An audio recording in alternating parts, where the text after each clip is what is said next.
Wow. Thank you very much for your testimony, especially for your story shared here in the first person. It's really everything we talked here about and all the highs that Rui just pointed in the beginning. You just showed them in real life, putting names on it. Derek, Richard, Jacob. This makes us to see persons behind the the prisoner stamp that we most of the time put on people. So thank you very much for that, and thank you very much. Just two things that I got here also about this. There was a sentence: Richard couldn't see. Imagine somebody that doesn't. I don't. Okay, I'll go on in English. I didn't realize why was I. It doesn't matter. Anyway, I was saying Richard couldn't see. That's really important, actually. Sometimes we can't see. And this happens for all of us in many situations. In our jobs, in our marriages, in our lives, in our health, sometimes we can't see. Now, imagine someone like Jacob, who had everything, as he said, during his childhood, during his youth. Now, somebody who didn't have that background. So his visibility is even lower. It's even more difficult to find out how the hell am I going to get out of here. Last year was a person here named Johnson Smith. He's amazing. And for those of you who don't know, please find for him. Because what he said was exactly about knowing that he wouldn't even imagine that somebody would trust him. And that will make all the difference in that man's life. And that man's life make a lot of difference in all of us. So sometimes we can't see, actually. And another thing that Rui mentioned here was about taking risks. About the poem you just put us here, and sometimes for us to take risks. And what you do here, this getting people together, the employers, the companies, putting the reality as it is, making the truth. You said it's important for employers to get comfortable. That's making an approach. That's making a real approach. And that's what you said. So diminishing the risk on the people that want to get employed and diminishing the risk on the companies and on the employers. Thank you so much for these names. Thank you so much for these people. Thank you so much for making it real. Jacob Hill, thank you very much.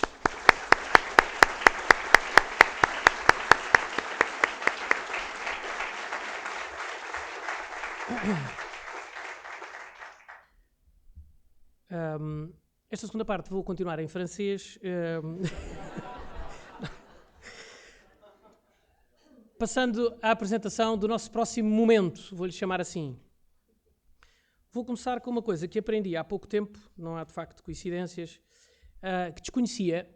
É uma arte japonesa, isto de alguma forma também tem a ver com a próxima entrevistada, que atualmente também tem ligações a esse mundo. É uma arte que se chama Kintsugi, ou Kintsugi, deve ser assim que eles dizem. Uma arte japonesa começou no século XV, curiosamente, quando houve um shogun japonês que partiu, ou alguém partiu uma taça, e ela foi enviada para ser restaurada, e quando vinha muito mal restaurada, e foi pedido a uns japoneses que a tratassem, que a restaurassem como deve de ser. E o trabalho ficou fantástico, ao ponto, a certa altura, se preferir aquele restauro do que o outro. E, portanto, alguém terá partido a taça. Isto foi antes de nós portugueses lá chegarmos, nós chegámos no século XVI, portanto, não tem a ver connosco. Foram eles, que embora muito disciplinados, também alguém terá partido a taça. A verdade é que isto faz uma analogia muito interessante para aquilo que é o nosso próximo momento e que achei interessante trazer-vos aqui. Primeiro, a taça como sendo algo de nós, ou até mesmo nós próprios. Imaginemos como uma taça.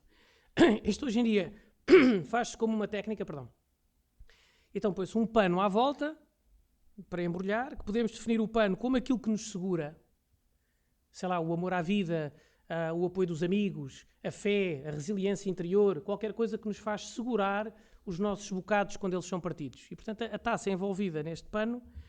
Depois existe um martelo. Um martelo que pode ser usado para destruir, e neste cenário é o que nós imaginamos, mas que também é muitas vezes uma ferramenta de construção. E, portanto, este martelo, que a vida às vezes nos faz isto, que é aquilo que vai efetivamente bater.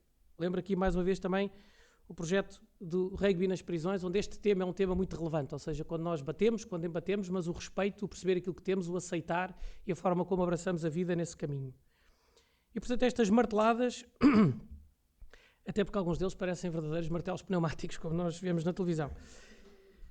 Depois, os cacos. Quando nós temos os cacos, é algo que, em primeiro lugar, nós não queremos ver. Aliás, aquele conceito do filho que partiu qualquer coisa, a gente diz, ai, epá, eu nem estou a ver bem, não é? O que é que tu foste partir a jarra da avó, não é? E, portanto, estes cacos, primeiro, não queremos ver e depois, muitas vezes, há um erro, que é o queremos corrigir rápido. E aqui aparece muitas vezes a paciência que a vida nos ensina, o cuidado que temos que ter, porque as coisas não voltarão a ser aquilo que eram. A cola, é curioso, deve ser apresentado como o juntar e não necessariamente uma busca da perfeição.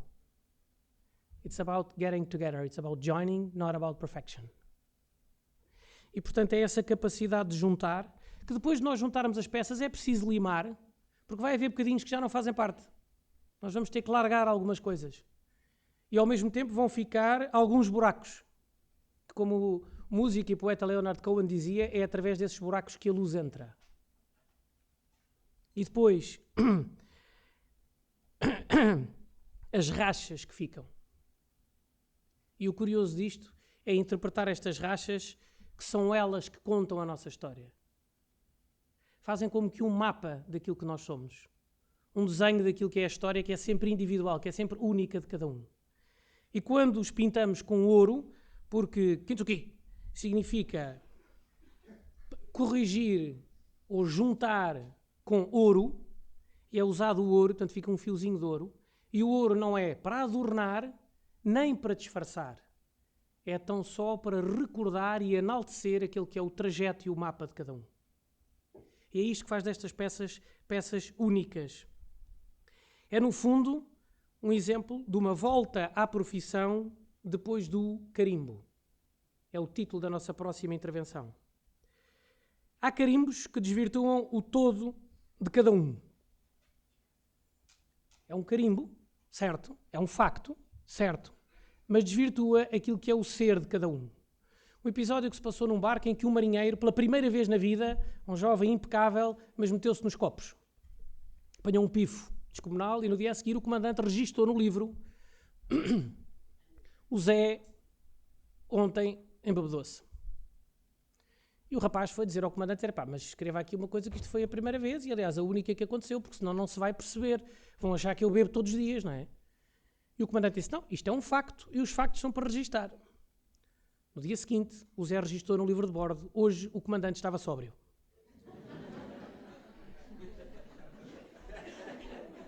Estão a ver como o carimbo, ou o facto, só por ser verdadeiro, pode ser muitas vezes mal interpretado da maneira como nós o lemos. E dizer, esta pessoa fez isto, pode muitas vezes tornar-se um adjetivo, pode muitas vezes tornar-se um catálogo. Aliás, há profissões que se tornam um adjetivo e não um substantivo. No meu caso, como advogado, e faço aqui na casa de muitos e bons advogados, como sabemos, tornou-se há muito tempo mais um adjetivo do que um substantivo. Recorda-me duas crianças que falavam no Brasil e que uma dizia, meu pai é advogado. E eu dizia, sério? E ele dizia, não, dos normais.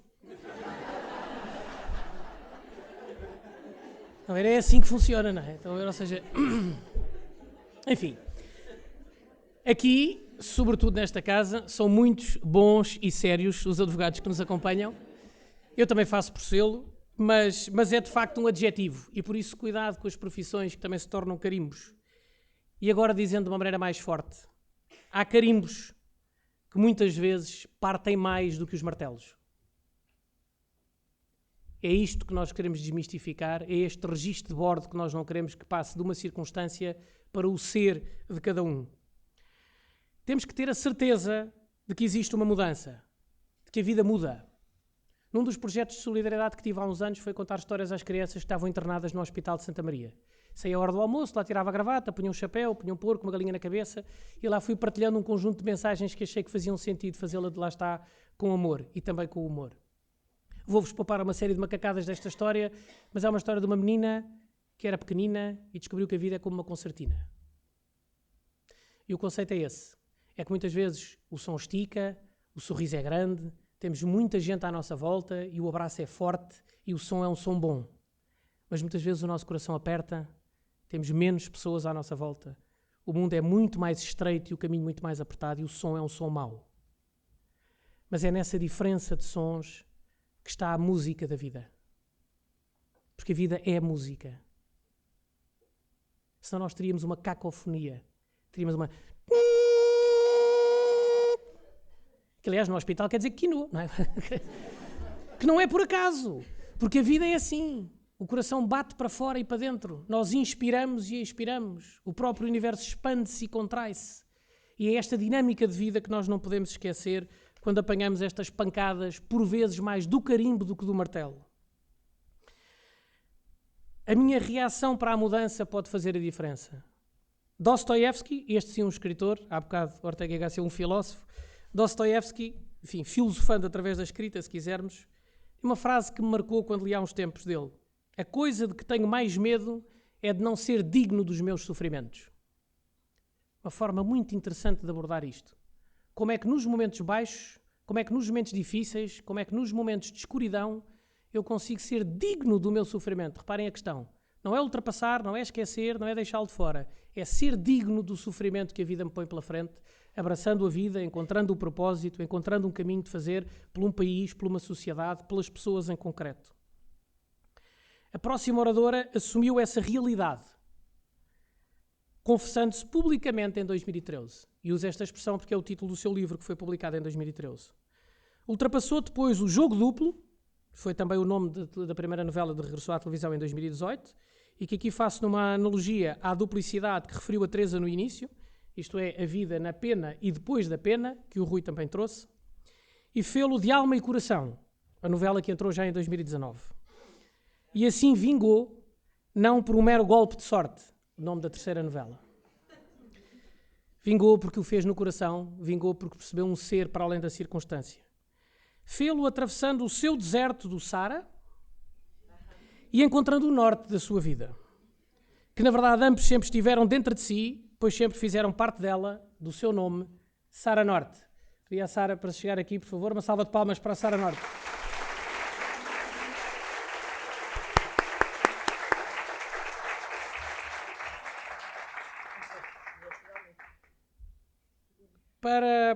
Como isto está muito bem organizado, para vocês perceberem, a excelente entrevistadora da Sara Norte é CEO de uma empresa de comunicação e conteúdos chamada nada mais, nada menos que Eixo Norte-Sul. Com o objetivo de sermos inclusivos, de juntarmos o Sul ao Norte, de nos juntarmos uns aos outros. Ela é também presidente do espetacular projeto Associação Nuvem Vitória, também ele nos hospitais, um projeto de grande ternura e carinho e de grande dimensão que ela tem abraçado. Embaixadora do projeto Portugal Sou Eu, porque efetivamente somos todos e cada um de nós como exigência e não só como solidariedade. Foi apresentadora e coordenadora de muitos programas, eventos e temáticas ligados à sociedade civil e ao voluntariado, presidido inclusivamente ao Ano Nacional 2011 do Voluntariado, e em 2013 ter recebido a Ordem de Mérito Civil. Para além disso, dá-me a mim o grande privilégio de ser minha amiga. Fernanda Freitas.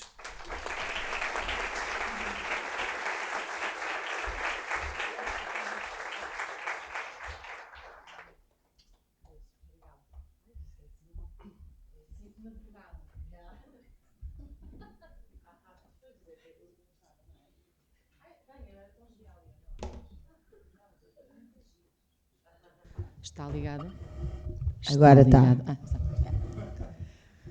Primeiro tenho que fazer uma nota às pessoas que estão em pé. Há um wall fantástico, com streaming em direto, com umas cadeiras incríveis. Se não quiserem estar, essas 30 pessoas estão aqui em pé, a fazer aqui, vamos lá ver se as varizes aguentam, a sério. Está mesmo fixe, ao lado do café ainda por cima. Se quiserem, mas estejam à vontade, isto também é rápido. Ora bem, muito obrigada. Obrigada pelo convite que me foi lançado para estar aqui hoje. Obrigada por este evento estar outra vez a acontecer. Obrigada à Moraes por nos ter acolhido tão bem. Tenho que necessariamente pôr mais cadeiras. E obrigada, Zé Pedro, por tudo. Minha nuvem de estimação. Happy birthday! You did have a wonderful pre-birthday dinner. You did. E, acima de tudo, obrigada à Sara por mais uma vez aceitares estar aqui e foi muito curioso porque quando me ligaram e mandaram um mail, disseram assim, o que nós gostávamos era que a conversa acontecesse como se duas pessoas, como se vocês não se conhecessem. E depois eu cheguei à conclusão que vocês acham que a malta da televisão se conhece toda e toma todos os cafés uns com os outros. Não. Eu conheço o pai da Sara, conhecia muito bem a mãe da Sara. A Sara conhecia em circunstâncias profissionais, um ou outro. E quando estivemos agora aqui de manhã a pensar, será que já tínhamos sentado a falar? Não, é mesmo a primeira vez. Portanto, e depois eu não tenho curiosidade mórbida sobre coisas, tenho curiosidade natural sobre coisas giras e não sei o que é que aconteceu à Sara. Claro que para estares aqui sei que tiveste uma temporada, há bocadinho o Jacob brigava com o Prison Break, não é? Mas é claro que antes de começar, a única pergunta que eu fiz à Sara foi onde é que estiveste presa, quanto tempo, também para não parecer tipo, então foi onde? Não vamos chegar a tanto. E perguntei à Sara se havia alguma coisa que ela não quisesse falar, porque isso, na minha perspectiva de jornalista, é sempre o mais importante, é respeitar a privacidade da pessoa. A Sara disse-me para estar à vontade, portanto eu vou estar à vontade. O que é que te passou pela cabeça, mulher?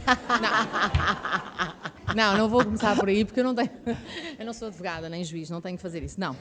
Sara, queres num pitch rápido dizer às pessoas que aqui estão o que é que te passou pela cabeça? Bem, eu em 2012 andava um bocadinho à deriva, acontece a muita gente. Na altura vivia na rua, não tinha €1 para comer e tinha duas opções, ou me prostituía ou traficava droga. Escolhi traficar droga. Não quis pedir ajuda à minha família, já não falava com a minha família há 3 anos, eles nem sabiam onde é que eu estava.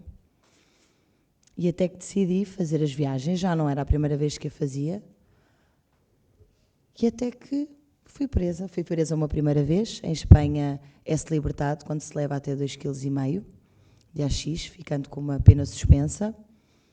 Voltei para Portugal, a minha dependência das drogas era viciada, e voltei a arriscar e fui presa. Mas considero que a prisão foi a minha salvação, sem dúvida. Exato, porque tu podes, normalmente, as pessoas acham, mesmo nunca tendo passado por lá, nem dentro nem fora, que é o pior que pode acontecer a uma pessoa. E tu há bocado disseste-me isso. Estive presa 1 ano, 4 meses. 1 ano, 4 meses e 4 dias e 10 horas, que isso eu contei. Exatamente. Isso conta sempre. Mas sabes que a primeira visita do meu pai, sim. Eu não falava com o meu pai há 3 anos. E eu lembro-me que eu estava muito nervosa e eu estava numa prisão de alta segurança, portanto nós só víamos a nossa família com um vidro, nem sequer podíamos... Portanto, estavas ao lado de... Estava com pessoas da ETA, portanto, pessoas que mataram 200 pessoas de uma vez. Portanto, isto é uma miúda de 28 anos que transportou 800 gramas. Sim, mas é aquilo que nós falámos. Eu não julgo ninguém, eu fui amiga de pessoas que são assassinas, nós não devemos julgar ninguém, porque um crime não define uma pessoa. Há crimes, e eu sou muito sincera, pedofilia para mim é um crime que eu ainda hoje não consigo tolerar, nem compreender. Mas eu fui amiga de assassinas, quando a minha mãe morreu, assassinas... Estiveram do meu lado, portanto, nós não devemos julgar as pessoas por um crime, porque nós não sabemos o dia de amanhã e todos temos família. E eu julgava muito antes, e a prisão ensinou-me isso. Estavas a dizer do teu pai? Estava a dizer do meu pai. Eu, na primeira visita, aquilo é um corredor gigante, e eu lembro-me que quando eu me sentei, a primeira coisa que o meu pai me disse foi: Sara, ainda bem que tu estás aqui. E aquilo bateu-me no coração, eu nem queria acreditar que ele me estava a dizer, não é, aquilo. E ele disse-me, ainda bem que tu estás aqui, porque um dia eu estava à espera que tu aparecesses morta, ou que me ligassem a dizer que tu estavas morta. E eu não compreendi, demorei para aí 6, 7, 8 meses a compreender. E realmente a prisão tem que ser encarada como uma nova oportunidade. E essa oportunidade tem que ser dada. Acho que, primeiro que tudo, que o sistema prisional tem que mudar. As pessoas têm que ser vistas como pessoas, não como números, não como merda, porque é o que se passa nas prisões. Eu escolhi ficar em Espanha, porque infelizmente em Portugal preferem ter as pessoas em celas o dia inteiro do que dar-lhes a oportunidade de trabalho, o que é uma vergonha. Em Espanha, nós somos obrigados às 8 da manhã a sair da nossa cela e depois é uma decisão nossa, ficarmos no pátio a babar-nos e olharmos para uma parede, para 4 paredes, ou ou dão-nos vários cursos que podemos escolher que curso é que queremos seguir. Fizeste algum curso? Sim, cabeleireira. Sou cabeleireira, sim.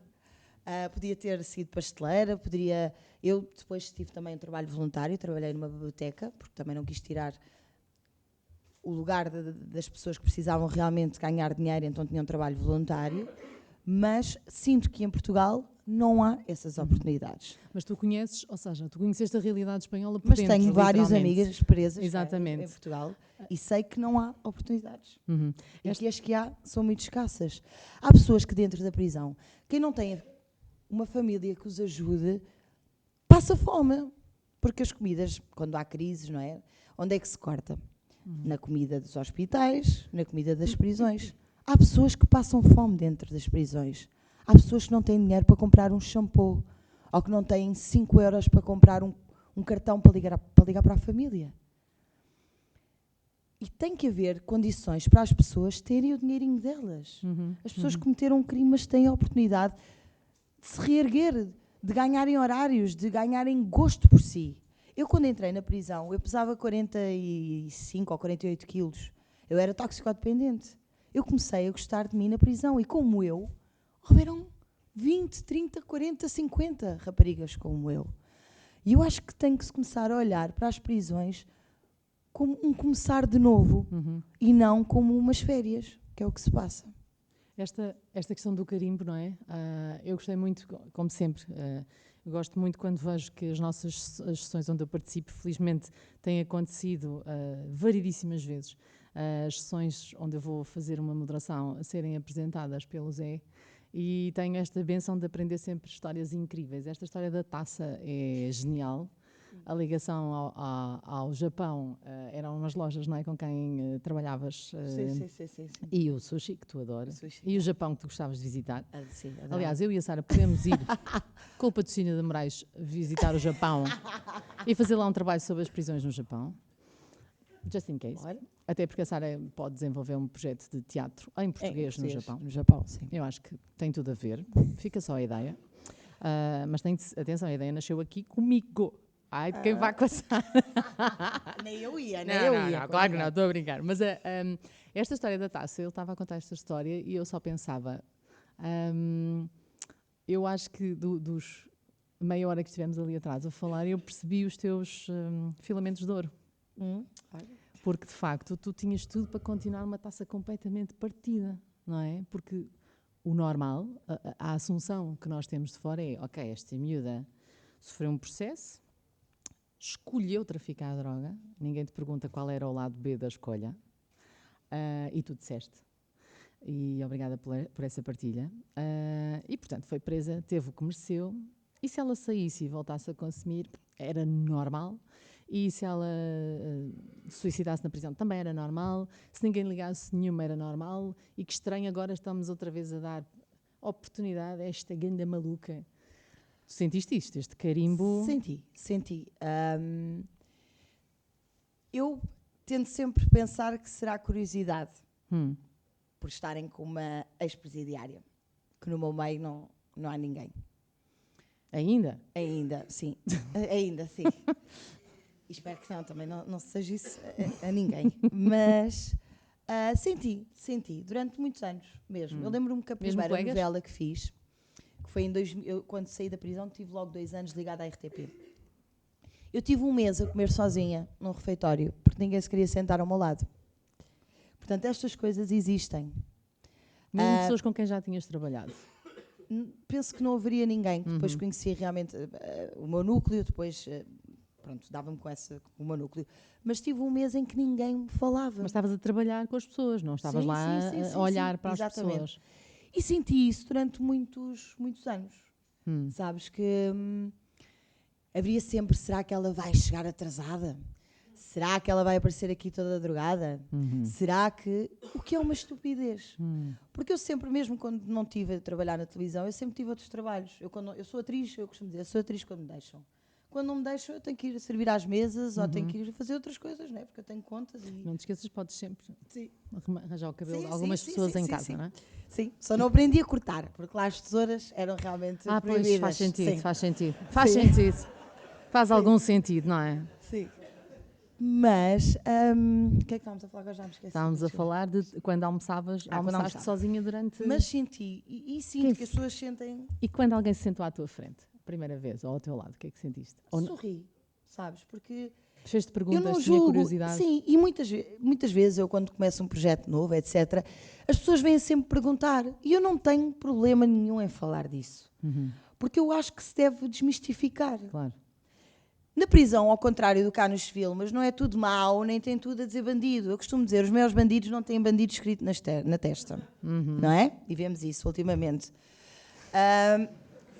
Mas não é tudo mau. Nós vemos mães de família, vemos miúdas de 18 anos. Portanto, não é por aí. Eu falo e faço questão de falar e dou palestras e tudo nas escolas, naqueles grupos de risco, porque acho que é importante desmistificar e ver que somos todos humanos e todos erramos. Mas imagina, tu chegas a esse grupo de riscos e estamos a falar das chamadas escolas problemáticas e cheias de tapes, essas coisas todas. Mas estamos a falar de grupos que já estão socialmente um pouco mais vulneráveis e olham para ti, e isto deixa-me pôr há 20 e tal anos. Não, há mais, credo. É melhor não dizer há quantos anos, ia pôr-me na minha escola secundária, 20 e tal anos, estou doida. Eu diria que há mais anos, há muito mais décadas, eu estive numa dessas escolas. Hoje em dia, tu estarias lá a falar para a minha turma.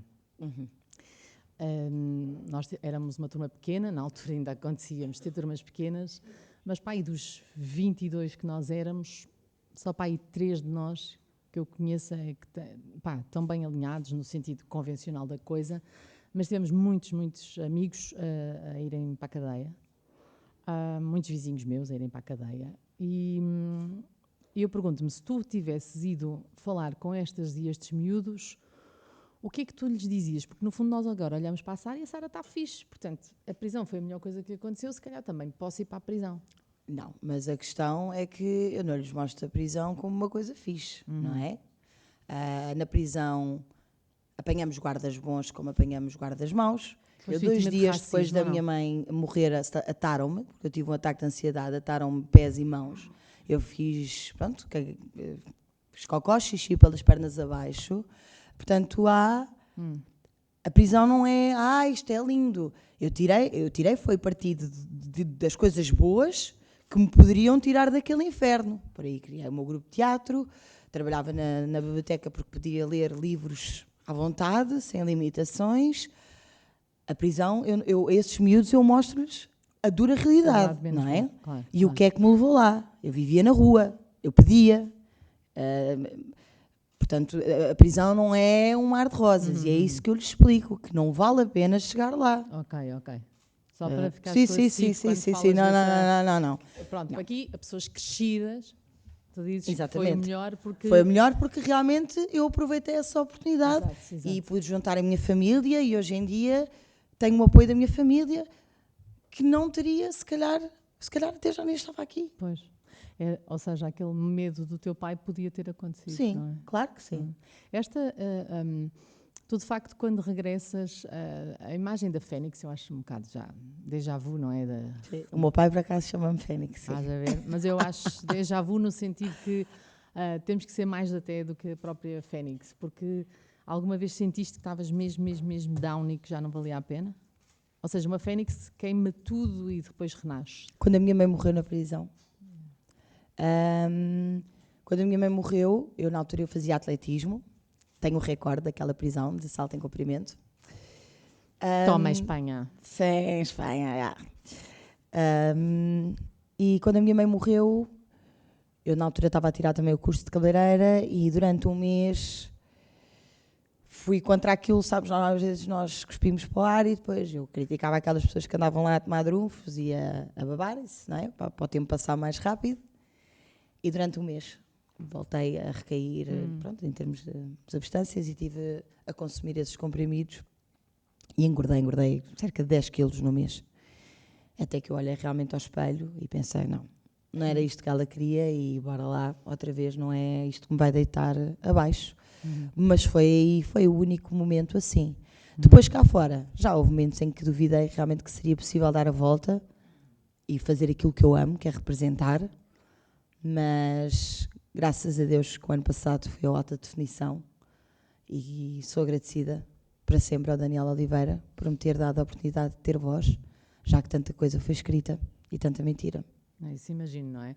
Aliás, o normal do dia a dia é nós cruzarmos com essas revistas e por isso é que eu não tenho a tal curiosidade mórbida, porque been there, sei exatamente como é que uma coisa deste tamanho se transforma naquela concertina não necessariamente positiva, mas por acaso há uns dias quando me falaram para estar aqui contigo, disseram-me, olha, a Sara deu uma entrevista à Alta Definição, se quiseres vir, eu não quero mesmo. Sim. Portanto, eu não sei o que disseste, mas agora vou ver, agora faz sentido, porque não ter interesse é porque é um horário muito pouco compatível com a minha vida, mas achei que não valia a pena também já saber tudo, porque senão chegava claro. aqui e não era a tal conversa de vamos fazer uma conversa como se duas pessoas não se conhecessem e de facto não conhecia esta tua história. O que me surpreende mais, e eu já trabalhei não só como jornalista estas questões ligadas aos sistemas prisionais, sobretudo em Portugal, mas depois também numa colaboração que tive com a Ordem dos Advogados, olá Rui, e tivemos alguns debates acerca desta matéria. Nós chegamos a produzir uma série de pequenos documentários que ainda devem estar disponíveis no canal do YouTube da Ordem dos Advogados acerca desta realidade. E quando tu me dizes que preferiste ficar em Espanha, foi algo que me surpreendeu, juro-te, porque eu sempre achei que tinhas ficado em Espanha porque eras obrigada a ficar em Espanha. Nunca soube que tinha sido uma opção tua. Não, assim, quando eu fui presa em Algeciras e normalmente os portugueses ou vão para o Elva, que é a prisão mais perto da fronteira, ou então vêm para Portugal. Na altura eu preferi ficar em Espanha, primeiro porque lá era desconhecida e segundo porque lá haviam mais oportunidades. Eu comecei realmente, eu tinha muitas amigas que já tinham sido presas cá em Portugal e algumas ainda se encontram em tiros e realmente comecei a ponderar as condições e preferi ficar em Espanha. Quando a minha mãe faleceu foi-me dada a oportunidade também de vir e de cumprir o resto da minha sentença em tiros e eu preferi lá ficar porque a minha mãe já estava morta, não havia nada a fazer e queria poupar o aparato, tinha que vir algemado ao funeral, etc. E eu não quis, achei que a minha mãe merecia respeito e os meus irmãos também, mas preferi ficar em Espanha, apesar de ser difícil ser presa no estrangeiro, como normalmente é muito difícil. A língua, há racismo, havia guardas que se recusavam a falar comigo, disseram que só falavam comigo em espanhol, enquanto eu não falasse espanhol, que se recusavam a falar comigo. E eu fui para a escola e aprendi a falar e a escrever melhor do que talvez algumas espanholas que lá estavam. Por supuesto. Sim, por supuesto, sim. E preferi ficar lá, apesar de tudo preferi. E não me arrependo da minha escolha. Sentiste que tiveste apoio, portanto, o que estás a dizer é que internamente, portanto, vocês tinham a questão da formação, que pelo que eu percebi era contínua, portanto, podias ir fazendo cursos Sim. E desempenhar uma função, uma profissão com vencimento. Com vencimento, sim. Havia várias profissões lá dentro com vencimento e depois havia uns trabalhos voluntários. E quando chegas ao 1 ano, 4 meses, 4 dias e só faltavam 10 horas, o que é que te assustava mais? Não é o que é que esperavas cá fora, o que é que te assustava mais? Porque deve ser um pânico. É porque... Primeiro porque não ia ter a minha mãe cá fora e sabia que ia sofrer outra vez. E depois porque não sabemos como é que as pessoas nos vão acolher, não é? Porque eu não sabia... Eu fui muito protegida enquanto estive lá dentro. A minha família não me disse nem metade das coisas que escreveram. Mas tinha muito medo das pessoas me rejeitarem e de não me darem uma oportunidade. E nesse sentido eu sinto-me uma sortuda, porque eu tenho tido oportunidades. Coisa que não acontece na maior parte das vezes.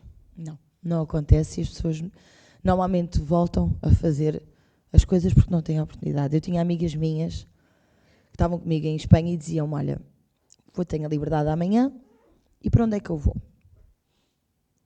E isto em Espanha, pronto, eu também digo que não era uma pessoa que realmente estivesse muito interessada em... Porque tem que também partir da própria pessoa querer mudar e querer fazer alguma coisa, não é? Não basta... A pessoa tem que querer. E essa minha amiga estava sempre a entrar e a sair porque Não tinha o que fazer. não tinha, então ocupava casas, voltava a entrar. E isto uma vida inteira. Portanto, também tem que partir realmente da pessoa Claro. querer. Mas há espaço para definir um projeto de vida para depois de 1 ano, 4 dias, 4 meses?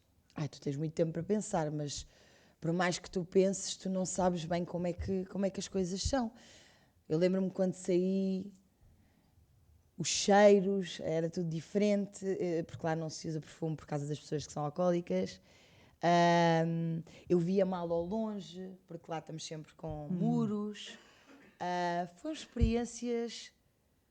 Foi mágico, sabes? O primeiro trabalho que tive, mas a prisão foi boa até para me dar horários, para ser rotinas, porque eu vivia de noite, eu não arrumar roupa, não tomava banho, nem tomava banho. Portanto, ali tu começas realmente, e o tempo que eu tive lá dentro, eu sempre tive o sonho de voltar a representar, mas pensava que não iria ser possível. Até que foi. E tem sido, a minha vida tem sido conquista, tem demorado muito. Às vezes com dificuldades, mas graças a Deus tenho um namorado que me apoia muito. Mas é muito complicado. E eu tenho amigas minhas que estão presas neste momento e que não é fácil. Ainda há muita violência lá dentro, de guardas. Há muito preconceito com os homossexuais. Há coisas que não passam cá para fora e que deveriam passar. Acho que se devia dar mais voz, realmente.